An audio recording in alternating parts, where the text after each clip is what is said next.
I'd like to call the school committee meeting of the Dartmouth Public Schools for June 27th, 2022 to order. If you could stand for the Pledge of Allegiance, please. I pledge allegiance to the flag of the United States of America, and to the republic for which it stands, one nation, under God, indivisible, with liberty and justice for all.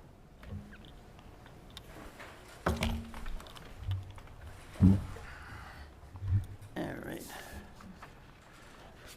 Just to let everyone know that this meeting is being televised live stream at www.youtube.com/DHSTV Media. It is going to be rebroadcast on Dartmouth Community Television, Channel 9 on Wednesday and Thursday at 5, Friday at 6, Wednesday and Thursday at 5 p.m., Friday at 6 a.m., Saturday at 8 a.m., and Sunday at 12 noon.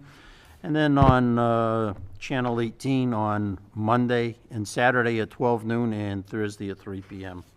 And usually sometimes there are other times that they manage to get things in, and we greatly appreciate all of that. Excuse me, at this point in time, we have allowed 10 minutes on the agenda for public comment for things that are on tonight's agenda. Okay, that solves that. Roll call, Ms. Gunter, please. John Nunes. Yep. Mary Waite. Here. Kathleen Amaral. Here. Shannon Jenkins. Chris Oliver. Here. And Dr. Jenkins is on a scheduled vacation. Her reason for her not being here, hoping she is enjoying herself and the family. All right, at this point in time, I'll turn it over to the superintendent for some good stuff. We have some good stuff. So tonight, I'm pleased to welcome, and I know you want to formally recognize some of our new, well, veteran people who have taken new positions, leadership positions in the district. And as I stated all along the way, every time we had a position come up, I always find it really impressive and speaks highly of the district when we can move our folks that are already working here into leadership positions. So it says a lot about how we grow our leaders and have a lot of faith and confidence in those people that are already working. So I'm going to introduce them one at a time and invite that person up to say a few words. I don't want to put anybody on a real spot, but I'm sure you have something you can say. So first of all, we'll have Mr. Ross Tebow, who will be assuming the position of Director of Teaching and Learning for the secondary level.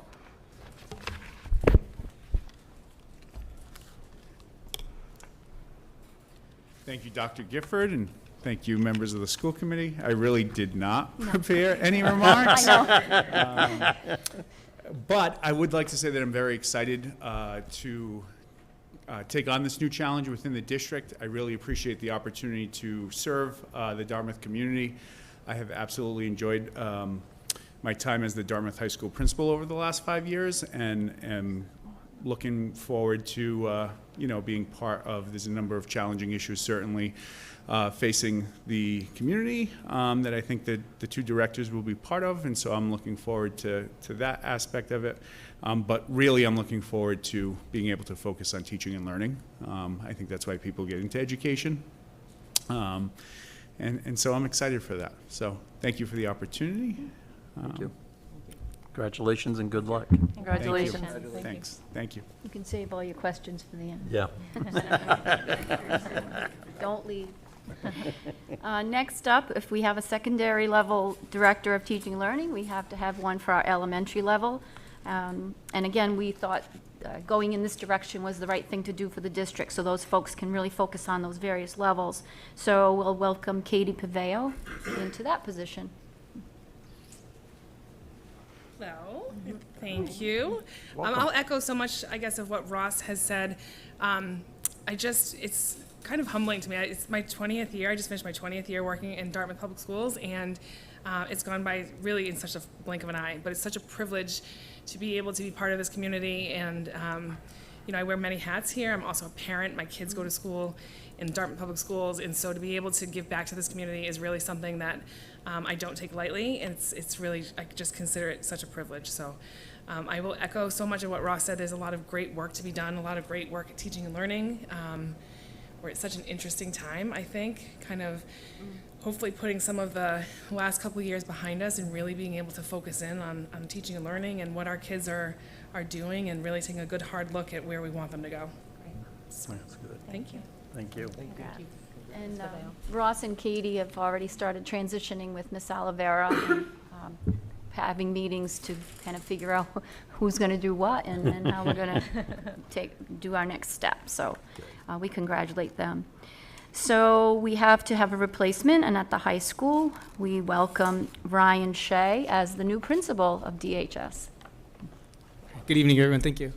I too didn't have something prepared, but the same thing. The sentiment is it's an honor being a Dartmouth grad and never came in this building, but being part of this community is really important to me. I think if you look at my kind of career path, was always within a goal of being able to be in this position and being ready for it. So I'm excited for the challenge. There's an amazing crew of people behind the scenes that are doing tons of work too, and we're lucky to be part of the school. So thank you, everyone.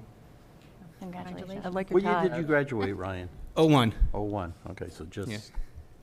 Welcome back. Thank you. Welcome back. Thank you very much. Nice colors. Yeah. I appreciate that. Thank you. And Ryan, no, you don't have to stay. I'm talking about you, but you can. Before we had the interviews for the principal job at the high school, I did meet with the high school staff numerous times, and they have pledged their support in the transition. So Brian's already set up a schedule of meetings throughout the summer with staff, and some of the topics you'll be discussing. And Yeah, so the staff has been incredible from, again, top to bottom. That everyone realizes coming out of the last 2.5 years is going to take all hands on deck. Kind of one Dartmouth High has kind of been our motto right now, and we're working towards that. But yeah, we're lucky that there's been more volunteers than I can imagine, and people wanting to be of support and understand that we've got some challenges, but we've got a great student body, a great faculty, and got all the pieces in place, so we're lucky. all right, Thank you. Thanks, good Ryan. luck. Thank you. And of course, we need a principal over at DeMello. So Liz Coria will be replacing Katie Paveo, and she's also done a circle and come all the way back. So Liz? Indeed. Hi, thank you. This year wrapped up my 22nd year at DeMello School, 17 years as a classroom teacher there, 5 years as assistant principal. My heart and soul belongs to that school. I'm really looking forward to moving us beyond the pandemic back into a lot of the work that Katie and I have been setting forth for the past few years and kind of got derailed a little bit. I can't tell you what an honor and a privilege it is to work for this school and this district, and I'm just ready to roll. Thank you. Thanks, Liz. Thank you. And last but not least, we, as you know, Mr. Dome will be retiring after the new year, and so we have already replaced him with, not that we said, here's your hat and what's your hurry, right? But with Start the obviously, transition. yeah. Start the Start the transition. transition, and so Mr. Peter Rossi has been appointed as that Again, principal. like the rest of us, I greatly appreciate the opportunity. I want to thank you for that. Replacing Mr. Doan won't be any easy task, but we've got a great student body and a great staff, and I look forward to the challenge. As a former student of Dartmouth, I grew up here. I just finished my 25th year at the middle school, but growing up here, if it wasn't for teachers and coaches really taking an interest in me, the outcome could have been different. So I'm very appreciative and hope to pay that forward. Thank you. Thank you. Thank you. Thank you. Thank you.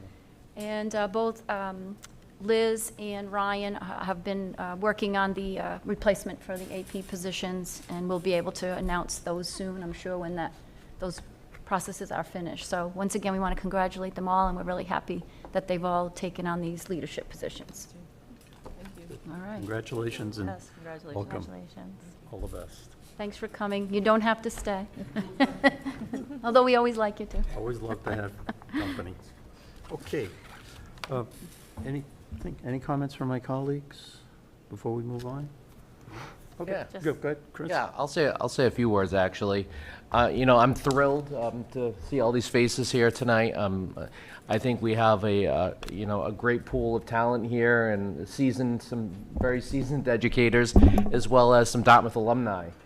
So I'm thrilled to see it come full circle. That says a lot. It speaks to a lot of the school system in the town. And I'm really looking forward to seeing where everyone is going to take us over the next several years. You know, you certainly, some of these are new positions and some of these are, you know, you're replacing others. But I am looking forward to seeing all the possibilities and opportunities that we have, especially with the 2 new positions. So thank you, everyone. And congratulations. That's, yay. A big audience. Thanks. Anybody else? Kathy? Mary? Yeah, I'll just say, you know, again, I'm so excited. I think, you know, first of all, I've been a big fan of these new positions for curriculum. I think it's much needed, and I think we have the perfect people in those positions to, you know, really make a difference. I think, you know, giving the folks in the elementary school more time, like with, you know, someone rather than being divided over all the schools, I think is really important. And just that leadership and that focus really now that this is such a turning point, and I hope it's really going to be like a positive, and I feel that positive energy with the kids, that they want to get back to, you know, some normalcy, and, you know, and they're excited about coming back. I think they're more school spirited than ever because they really treasure what they missed before, and so I think we have a lot of excitement. And, you know, I have to say, like, I look at Liz and think, you know, my daughter was in her last class that she ever taught at DeMello, and now she's graduating. Now you're coming in as principal. So it's just, it all just feels, you know, I'm very, very excited for the team. I think the staff is as well. So congratulations. We're good. Congratulations and all the best. All right, moving on. Next, we have approval of regular and executive session minutes of June 6th. So I'll take the regular minutes first. So moved. Moved by Second. Ms. Waite, second by Mr. Oliver. On the motion, any discussion? Hearing none. All in favor? Aye. Opposed? Motion carries 4-0. Executive session of the same date, June 6, 2022. Come on. I always was wrong. The So language- moved, Mr. Chair, with the stipulation Thank that you. the matter in which they were intended be held. Thank you. To get a tattoo of that, you know. I know. I still can't get the wording right. Yeah, after a while, it just rolls off, you know? Yeah, sure. After how many years, John? 32, but who's counting? All right, moved by Mr. Oliver, second by Ms. Waite. On the motion, any discussion? Chair hearing none. All in favor? Aye. Aye. Opposed? Motion carries unanimously. All right. Next order of business is the superintendent's evaluation presentation. Okay. Say that 3 times Yep, I'm fast. just pulling up one thing. Yep. Let's see. Because one of them I didn't print out. Yeah. Just one of the goals. So I got all that. So, okay, so thank you. And just as I'm hoping everybody was able to access the link for the shared folders, there's a lot in there. So we can just go over a little bit of that, but I'll just present the highlights for the work that we did this year. So I thought long and hard on how to title this year's, and so of course I just started as embracing the transition back to continuing to become normal, if you will. So before we do that, as I'll just say, we always like this, we call it the summary grid or progress monitoring, whatever you want to call it, because the entire team will add to it in the various areas, and we've kept these over the last 6 or 7 years, so it continues to show history of all the work that's gone on. But then for this night, we usually then keep, like the red is from kind of last year or so into this year, and then the new in the blue. So just so you know. That's good, thank you. And then the goals are there. I also included the work that the schools have done, as I asked them to just provide a little update on how well they did with their school improvement plans, because, as you know, our work was focused on those 4 areas, and fostering relationships, et cetera. And then I provided you with a narrative. It's like, how many ways can you explain the same thing? A narrative of some of the highlights, the major points, and with the documents that are attached that you can link into. So hopefully you've been able to find pretty much everything that you'd be looking for. So we talked a lot about over the last, I would say, 2 years or so, about how resilient the staff and students had to be to really survive, if you will, and continue to press forward during the pandemic. So I always like to put some kind of description of the things that we felt were important during those times. And of course, we focused on the community. We had a lot of compassion. We continue to think about those mental health issues that staff and students are also struggling with, had struggled with. Confidence that our team could move forward. Obviously, commitment to doing that, and centering what we like to call our true north. What's the true north? And really doing what we can, the best that we can, keeping students at the center of that work. So I just wanted to remind you about the thing, when we worked with DESE this year, in the beginning of the year, we talked about, and even last year, we started to talk about not so much as closing gaps. We didn't want to say that everybody had fallen behind as much as we were finding ways to accelerate that learning. And if you recall, which I think I have in here later, some of that work we started off actually with our admin leadership team in the beginning of last year with the DESE explaining to us about that acceleration learning network and pathway. And then we asked the schools to really think about that as we move kiddos forward. And one of the things I think really the important thing was about taking them from where they were and moving them forward with the right scaffolding and supports, rather than say, what did you miss, what did you miss, what did you miss, but kind of close those gaps in an acceleration manner. Okay. Once again, as a reminder, you had the schools came forward and did their school improvement plans, and they focused in on these areas, which were the overarching priorities. So, as I said, I provided you with, rather than try to just recount it and summarize it, all of the schools provided me with the progress they've made. So that is in the drive as well. So as you recall, we asked everyone what were they going to do in their schools to foster that sense of belonging and partnership among students and families. How are we going to continuously monitor students' understanding? What methods would we be using? And ensure that strong, grade, appropriate instruction, as I said a minute ago, with just-in-time scaffolding and the proper supports and strong instructional practices. Oh, that's kind of small, but that's a little small. I may not even be able to read myself. Let's see. So some of the things, and again, this is just highlights, and the rest of the work, the rest of the information is in the drive. So under Standard 1, instructional leadership, and I won't read everything underneath it, of course, I'll just highlight a couple of things. But as I just said, the use of the acceleration roadmap and thinking about how did we provide training for our team, what the school improvement plans, went ahead and focused on those priority areas. And one of the highlights, I think, also is the grade 8 civics and the humanitarian studies, which you would see in the middle school synopsis that I put in the drive. Of course, we adopted the Bridges math program, and that started with some research into various programs, math coaches working to look at those, and then rolling that out with PD, et cetera, in the schools. And we actually had a leadership meeting this morning, and they were talking about how one of the principals was saying how they were happy about the amount of PD that we provided, and especially through the math coaches that were helping teachers learn about that program, because there's a lot to it, a lot of manipulatives, et cetera. And of course, the alignment of the elementary literacy curriculum, units of study. As you recall, we've had the CIA teams and the L3 teams working on these kinds of things, beefing up the phonics area for that area as well.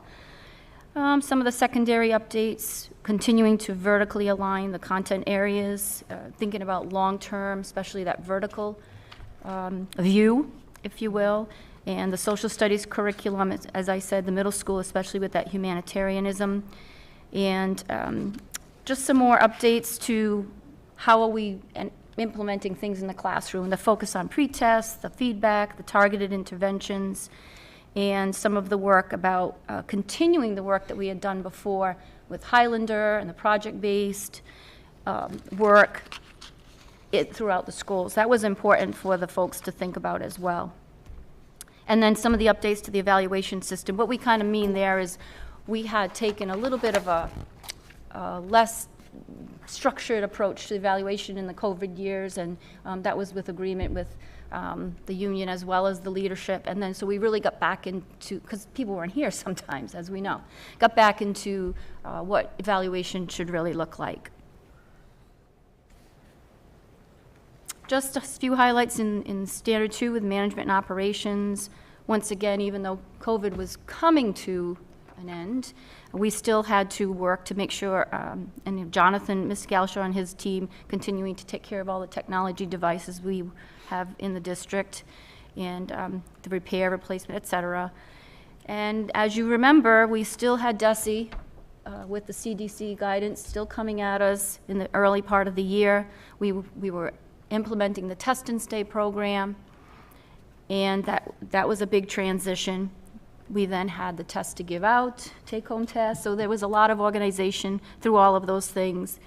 And I put transition to normal school and thinking about technical versus adaptive, because we had the technical pieces where we started to bring back, for example, lunchrooms looking the way they were, taking away seating, or having all students in at one time, having them in the specials, things like that, those movements around the building. And of course, the mask came off.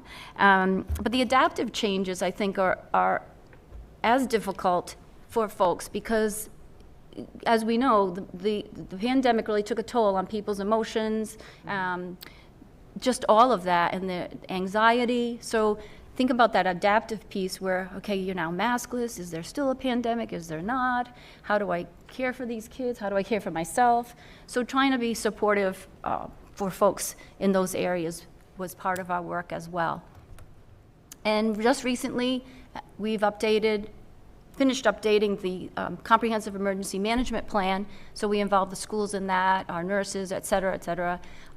We sent it off to our fire department partners and our police partners, and we're actually waiting for one signature on that, and that will be going out and for publication for us. And then, of course, we're planning for days of training right off the bat in that area with our staff when we get back, as it says, drafting plans for that. Analysis and shifts, just support in the personnel, our folks that are, for example, the speech and language, people coming and going or not finding people, but we feel we're in a good place now with that continual analysis of who we have and who do we need and how do we get those people on board. Of course, successful grant writing. You recall we had the Academy, Acceleration Academies. Jonathan got a big technology grant. And of course, ESSA, which Jim is still struggling with, I guess, or managing, I should say. We made another round of team chair training this year, so because we felt it had been a couple of years. Ms. Townsend's crew did that for us, and so we had veteran people who had the training in a couple of years ago, had a different schedule than brand new people that hadn't been in Dartmouth and received that training. So their training was a little bit more extended. And then, of course, personnel issues, the ongoing, whatever it might be, through human resources, whether it was people's leave for COVID or resignations or whatever it might be, just handling all of that. So trying to, Standard 3, increasing family and community engagement. We found that one, I guess, benefit from COVID was the ability to have virtual team meetings for various areas, and we've taken advantage of that, and especially team meetings with parents. We've found that they've been able to attend more readily. They have more access to it, so that was good. And collaboration with organizations such as SMEC, they provide webinars, they provide some PD, and they're always connecting with us on that. And of course, the new one, which you know about, is the partnership with the Cook Center. So that's taken off, and we had a webinar on that, and quite a few folks attended. We know there are a number of folks that have taken advantage of the private counseling. That's good. Yep, so that's good. And of course, our ongoing collaboration with town departments, especially around the budget time, when, as we know, this year, once again, the town was very generous, I would say, very supportive of our budget requests. And just the rest of it, the normal, we continued with the weekly backpacks and all the other communications that we had initiated prior. And then the conversations we're trying to have, and have had some with our Native American folks. And once our directors are on board, we'll get that going to the best of our ability as well. Okay. Professional culture. Same kind of thing.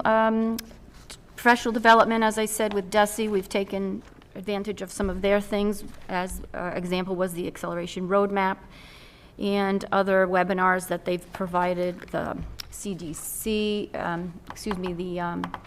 can't even think of the COVID now. The group we worked with, along with DESE, had numerous webinars as well, so maintaining our knowledge in that area. Ongoing support, PD support for the curriculum, special education, technology, all of that, mental health. And just skipping down a little bit, as you know, we are now in negotiation sessions with all of the units, and of course we've handled grievances and other things, other issues. Regular DEA, DLT, and COLT meetings, and let's see. One good one with the professional culture as well is just really looking at our school libraries and enhancing diversity with the book choices that we've had, and always inclusive budget meetings, and as I mentioned, just the hiring practices where even myself, if I don't meet with them, like I know like the principals now that are hiring their assistants, always reach out to the staff and have folks help out with those processes. So that's kind of a high-level highlight. And once again, I always like to end with quotes, right? So we're not a team because we work together. We're a team because we respect, trust, and care for each other. So with that, as I said, that's kind of the highlight.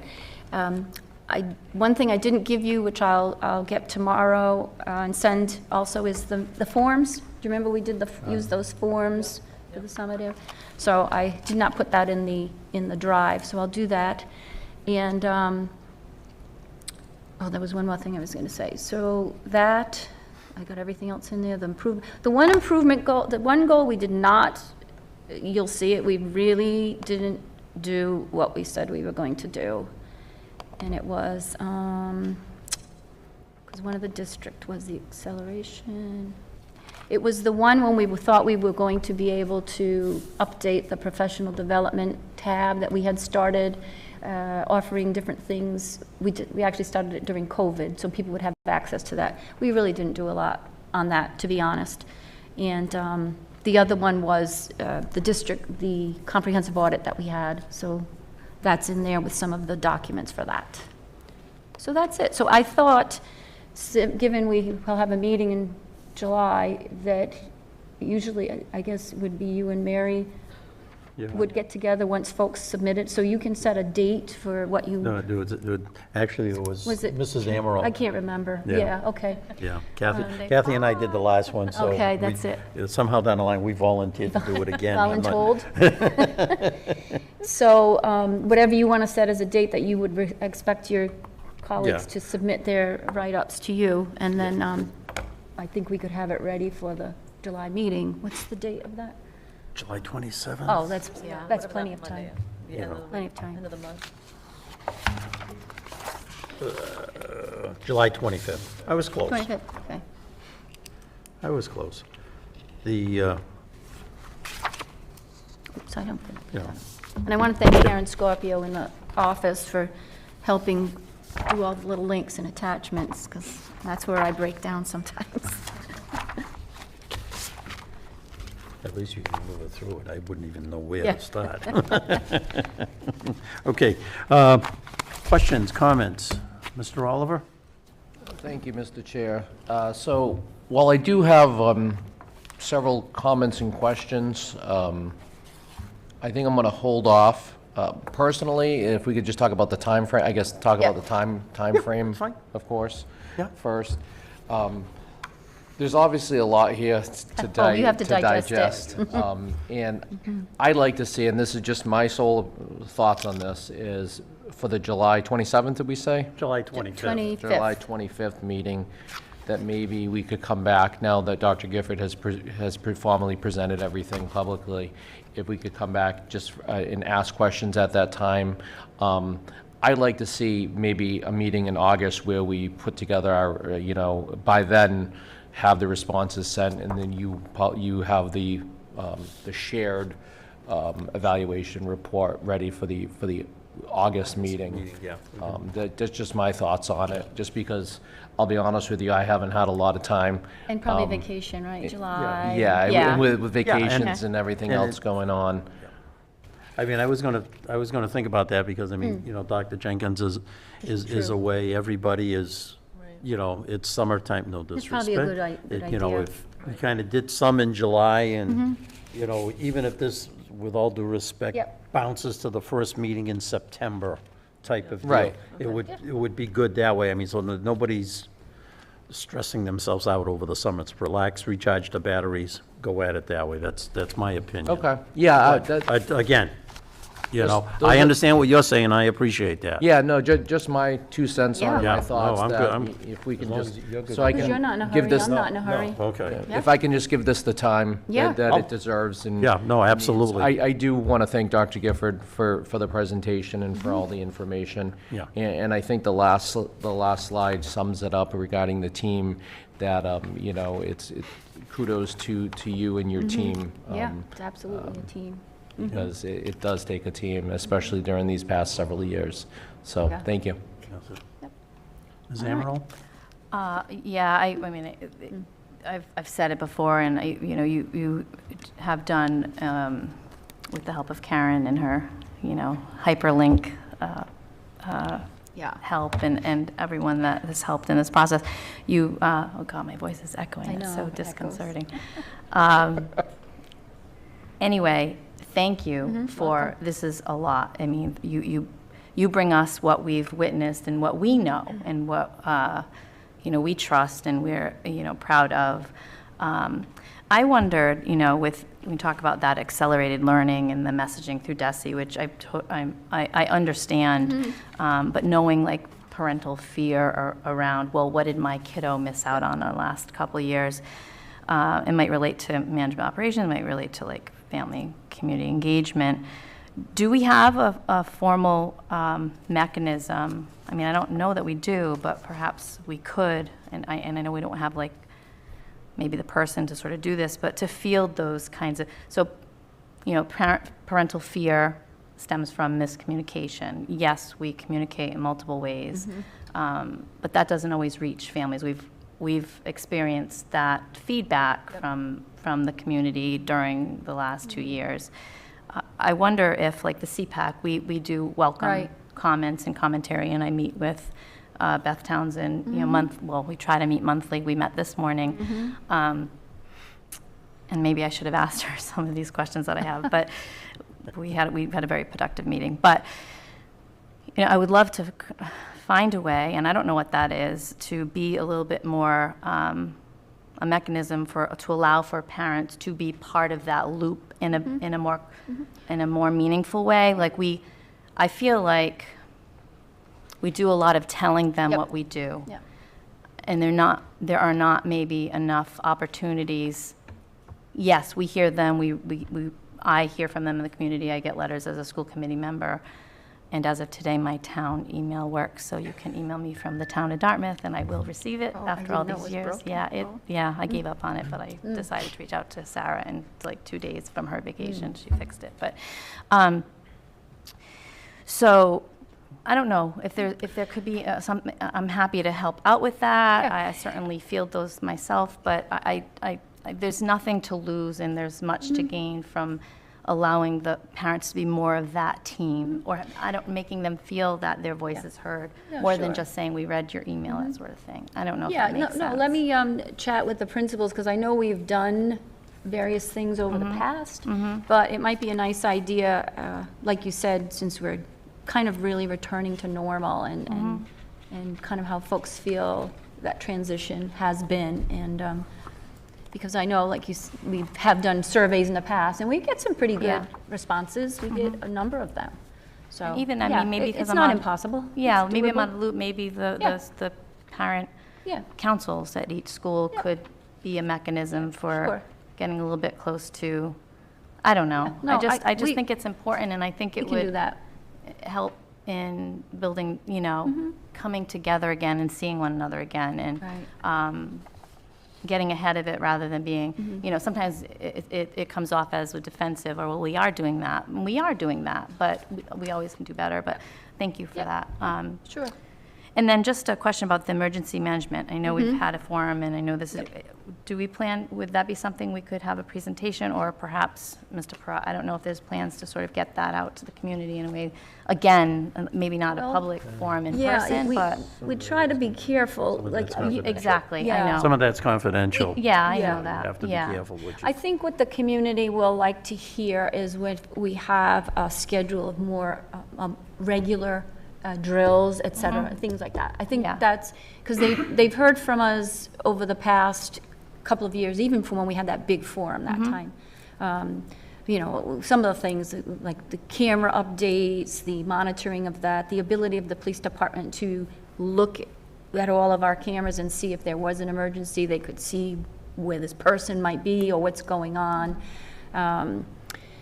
Those kinds of things that we have done. The emergency management plan, of course, addresses numerous Yeah. issues and how to respond and who should be involved. But I think knowing that we have that updated, but that we have a meeting with our police partners, et cetera, and that we have some training plans, because that's what we're doing now is right off the bat, what are we going to do? Because, yeah, I mean, once COVID was there and then we were out of school, in school, and then we kind of just, we Yeah. get lax Right. in a way. No, and absolutely. So I think that will be helpful. Yeah, I know I found it helpful. Yep. Having a child who, does have significant Right. disabilities, and I was reassured during a presentation of how that is handled. Yes, And I know yes. going into it, I was sort of thinking, how are Yep. you gonna, Sure. there's no way. Yep.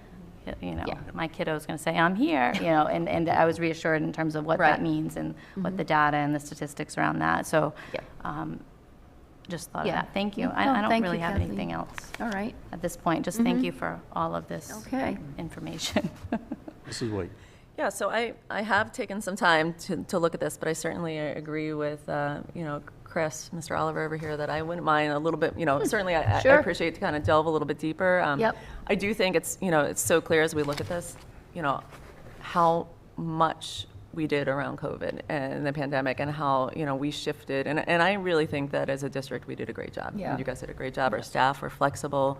Our students were very flexible. At the end of the day, now it's time for them to kind of, focus on those other skills. Right. And I think it's great to get back into that norm. And we have a lot of, positive change that I think that's coming in among our staff.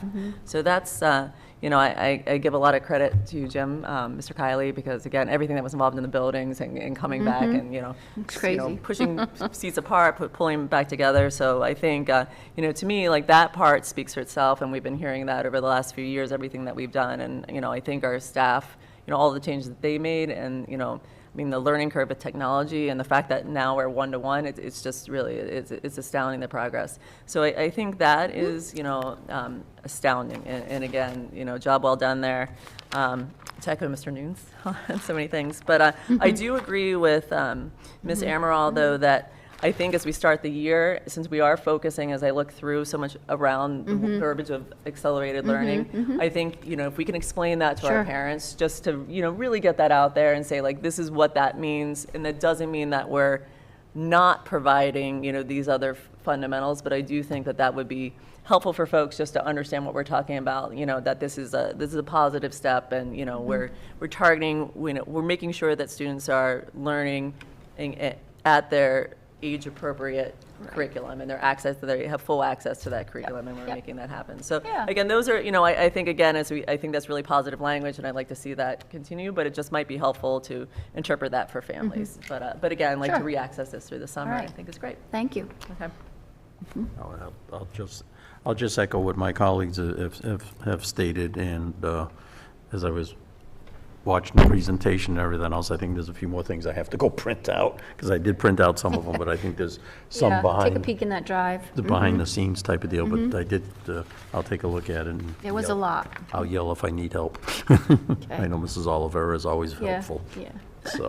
Okay. All right, so in all seriousness, we'll circle back on this in July to have some more discussion on it, and we'll shoot for our August meeting, or if not, Okay. our August meeting, again, depending what schedules are in August, to, into that first meeting in September, if that's okay with Fine with everyone. me. That'd be great. Okay, I appreciate that. that's fine.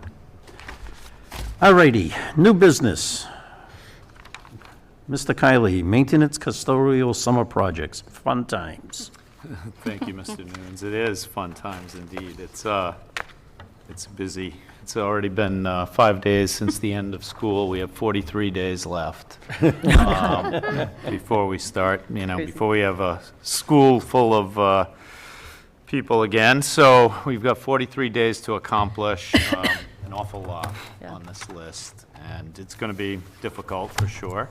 I'm not going to go through every single thing on the list I provided you, but I'll talk a little bit about some specific projects that are exciting, and also just want to remind everyone that a big part of what we're doing in the summer is the routine and preventative stuff that makes our buildings last and makes them look a lot better than you might think they would, given their age. So, obviously a big part of our focus is on that routine and preventative maintenance, but also we're not complacent, and what we have isn't good enough.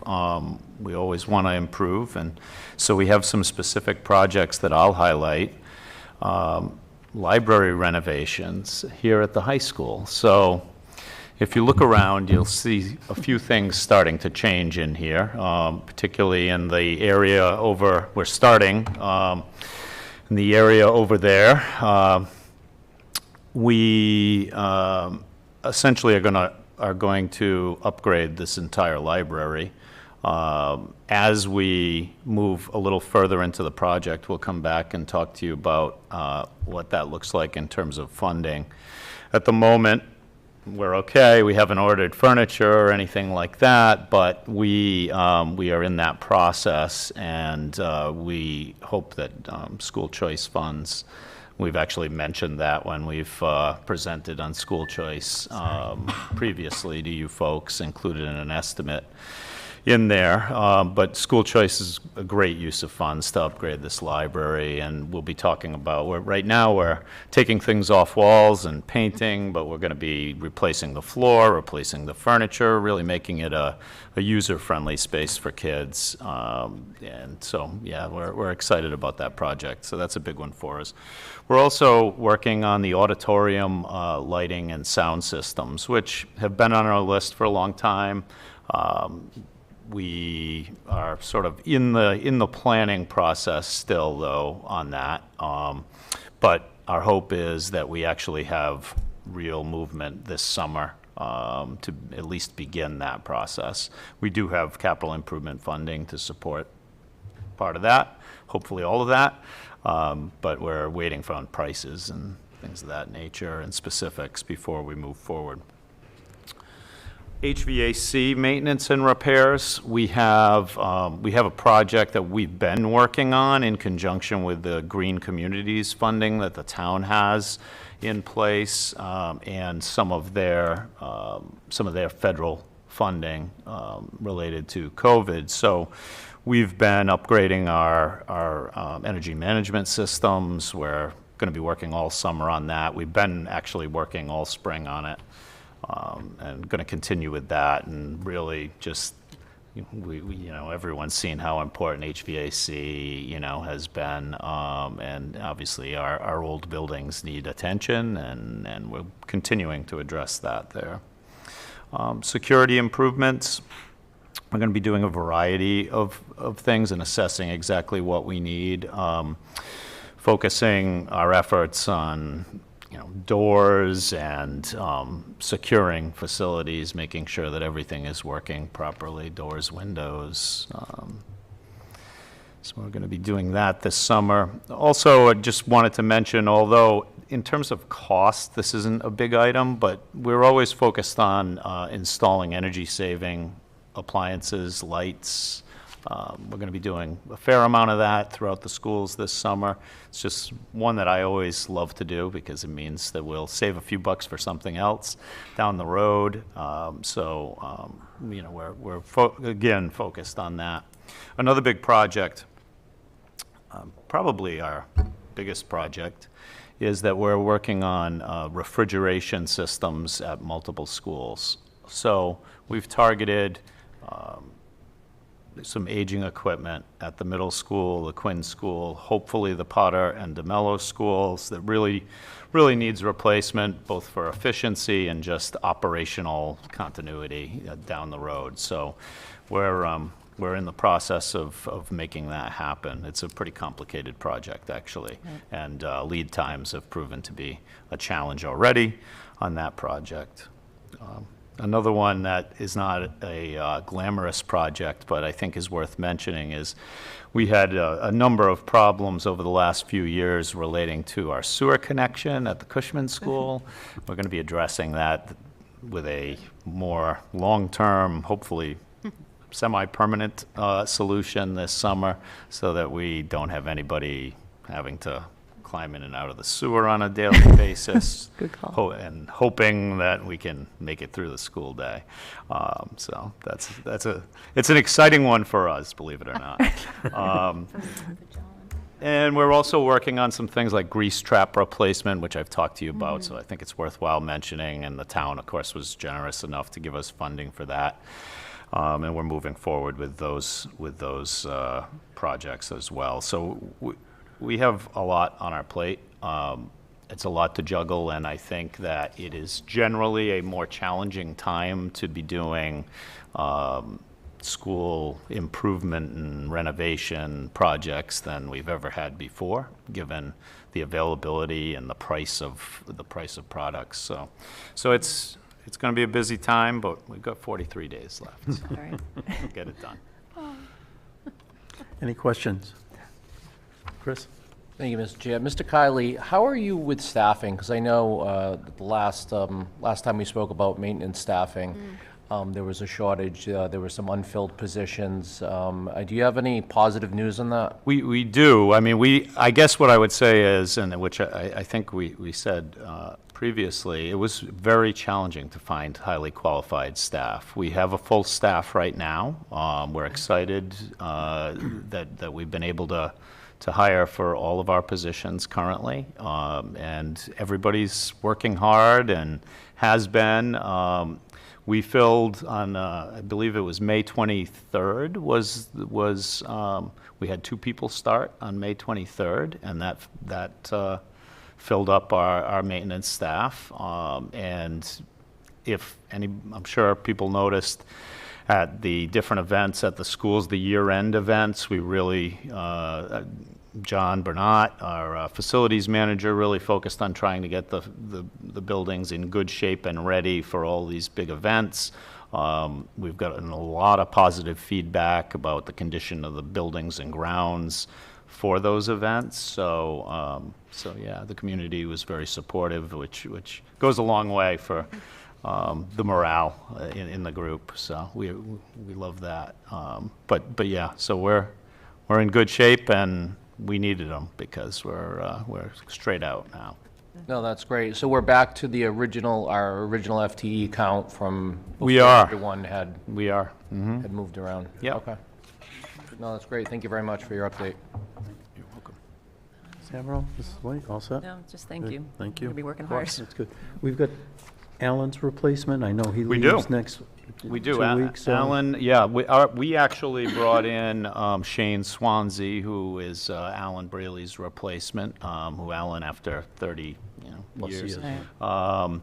is retiring, and he's retiring in a couple of weeks. And so Shane came in on May 23rd. Oh, So, okay, Yep. one of those, good. Yep, and he's doing an unbelievable job. Very knowledgeable guy on the ground side particularly, so Yeah, we were lucky to find him.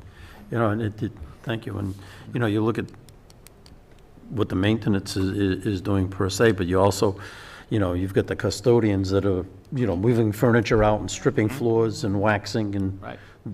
that type of deal that I know they've already started working on, so, everybody's busy beavers, as they say. That's good. Thank you for the update, sir. Anything else on this? No? Okay. Thank you. All right. Superintendent update. Thank you. So, speaking of acceleration academies and pathways and everything, DESI, once again, I think it was Friday night, they put a grant opportunity for our next acceleration academy. So Ms. Olivera did get that done, so we've applied for that grant. It was due like in a week, the kind of thing. But that will be for that August 2-week camp that we had last year. It will be for, the ELA, they're telling us it has to be for K through 2, which is a little bit funky, if you will, because we have to submit data, and we really don't have data on K. It's hard, but we'll get the grant, I'm sure, and all of that. And then the math will be grades 3, 4, 8, and 10. And I think last year we had about 120 students that participated. So we'll see if we get the grant, we should know, and then we'd be able to advertise for that.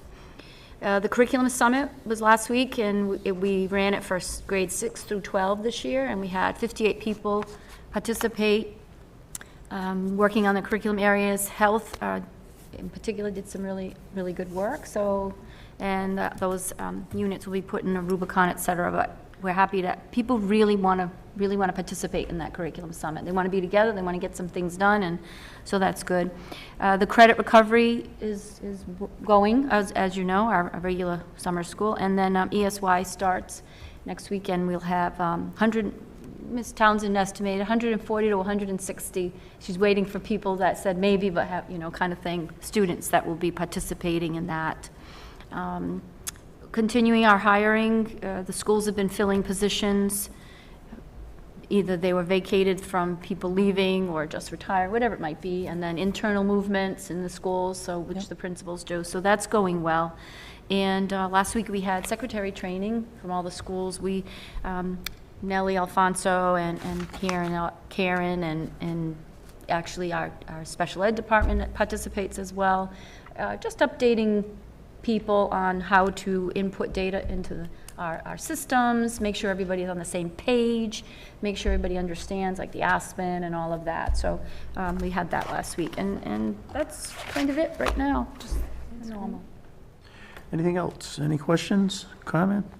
Just a Mr. quick Oliver? question, and thank you for your update, Dr. Gifford. Just a quick question around the curriculum summit, piggybacking off of that.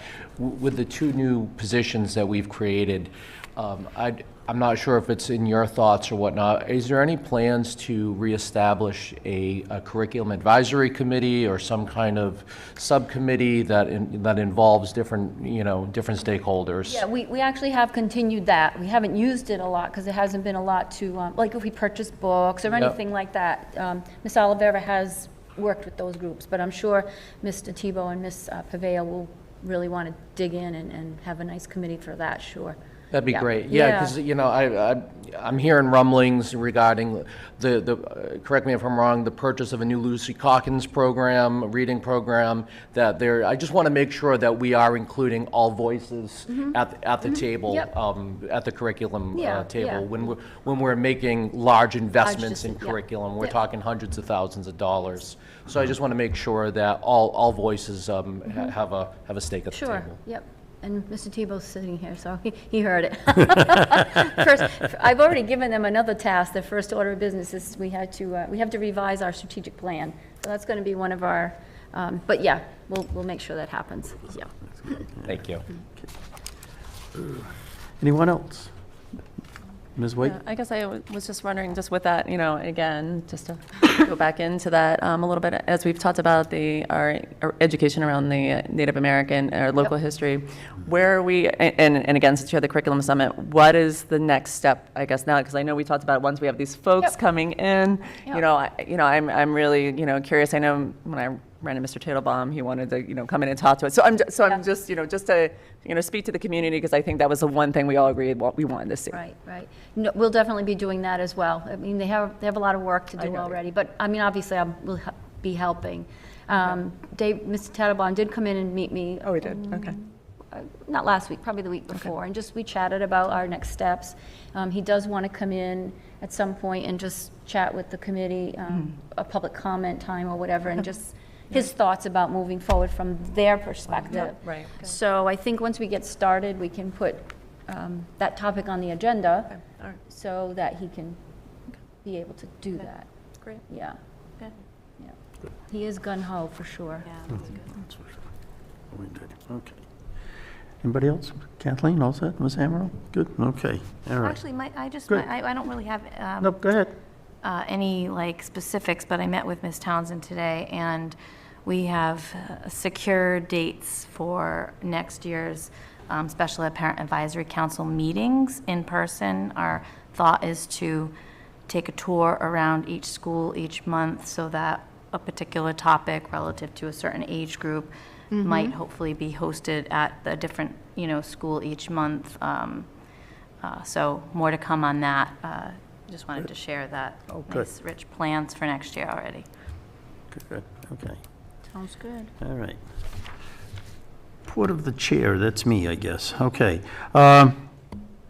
Couple of things. Number one, in all seriousness, a special thank you to town meeting for their support on our budget and also our capital items that we had there and such. It went real quick, so. Yeah, that was great. Yes, it was great, and again, maybe that's the way you have to do it sometimes, is just concentrate on a set number of articles that, and nothing that's gonna take, no disrespect, a month of Sundays to go through type of deal. So that was really a great day, and it was good that it got done, and we just move on now.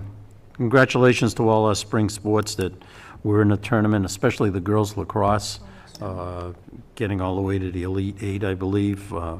I went to that Burlington game that they had at the stadium that they won in overtime, and it was like, I aged about 20 years in that day.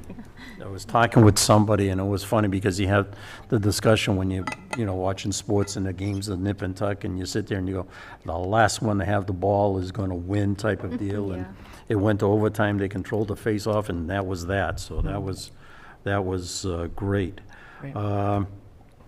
If you go by the middle school on July 4th or July 5th, don't panic when you see 2 box trucks, 3 tractor trailers, 6 motor coaches, and about 150 students working out in Memorial Stadium.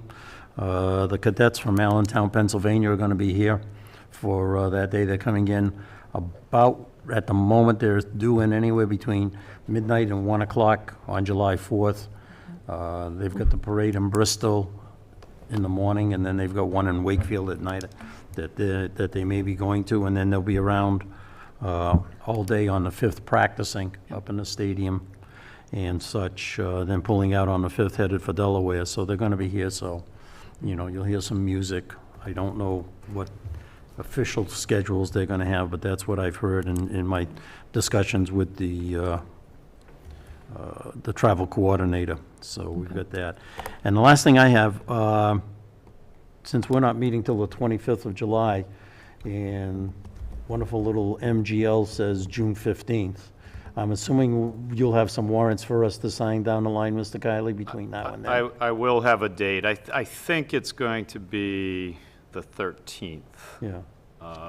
But I'll have a date. I'll shoot an email Shoot out an to email out, everybody. and we can Yeah. swing by, so, just so everybody's aware. All, the year-end warrants that they have to process and such, so. All right, that being said, anything else? Chris? Thank you, Mr. Chair. Just a few things I'd just like to throw out there for the committee to consider, one, and as well as the administration.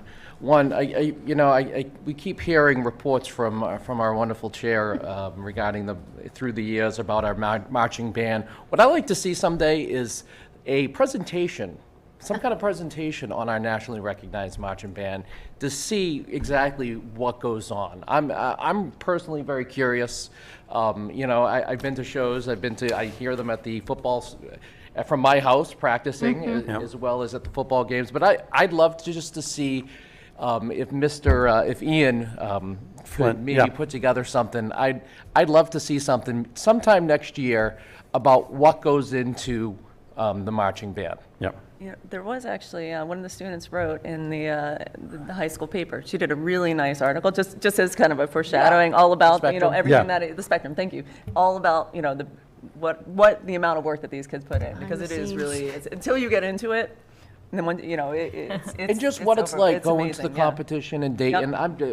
We approve these things no, every I think- year. I just think it would be nice for no, it the, is nice, I agree. for the community to be made aware of that.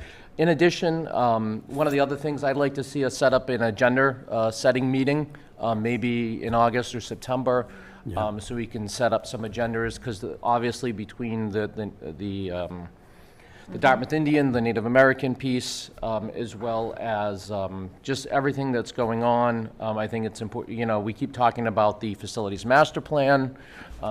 So I'd like to see something along the line so we can set some agendas.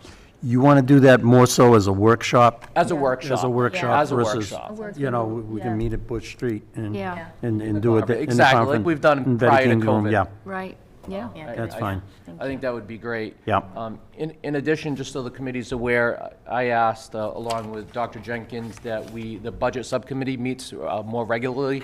So we're looking at having meetings like every other month, just so you're aware of. So just because of, we felt with the whole ESSER piece and that ledge that we're going to fall off eventually someday, just to be where we're at and provide regular updates to the budget subcommittee, in which, things that we want to bring to the full committee. Yeah.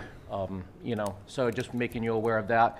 And last but not least, one of the things I just like to ask and just bring to, I'm sure everyone's received the email that the committee was recently made aware of a medical emergency in the district regarding anaphylaxis, and I know that, certain things we need to work on, so I'd like to see that on the following agenda, hopefully on the following agenda. It's certainly concerning to me, and I think we need to have a discussion and give parents the opportunity to speak at that meeting regarding allergies and anaphylaxis. So I would just ask that the committee entertain that for the next agenda. You want to do that in July? I do. I do too. Yeah, I'd like to see it in July if Okay, possible. we'll put that on. That's fine. Thank you, Mr. Chair. Who's that one? Anybody else? I don't have anything else other than that workshop I had, I'll Yep, we'll nope, do that's that fine. then, some Yep. ideas around topics.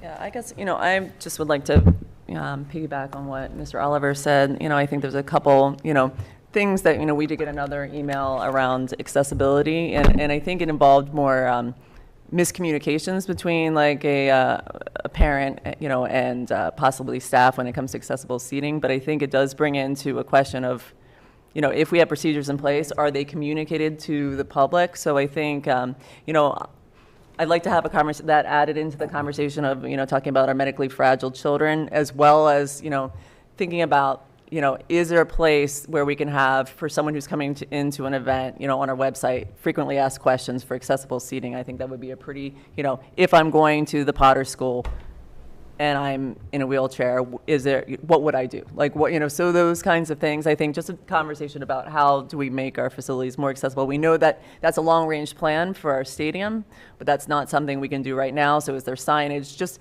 again, just to give folks some guidance, because as a parent and graduates, after the fact, I was able to see that, looking through, that there was something that came out after, but it wasn't, a lot of people weren't aware. And so they were out there, at 10 a.m. sitting outside, and, luckily it wasn't too warm, but I think that could have been avoided. And there was seating available. It just, those folks, for whatever reason, weren't aware of it. So that's one thing. But again, I want to get back to what Mr. Oliver said. I think it's really important that we, let this parent come and speak in these, to the anaphylaxis, and see if we can work together to make our schools a safer and more equitable place for them. So,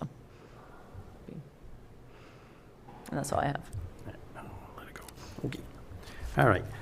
Our next meeting is July 25th at 5 p.m. That'll be here. The chair will entertain a motion to adjourn to executive session for an update on negotiations with union personnel and not return to open session. So moved. Second. Moved by Mr. Oliver, second by Mrs. Waite. On the motion, any discussion? Chair hearing none, roll call vote, please. John Nunes, Yes. Mary Waite, Yes. Kathleen Emerald, Yes. Chris Oliver. Yes. Thank you very much. Enjoy and happy 4th of July.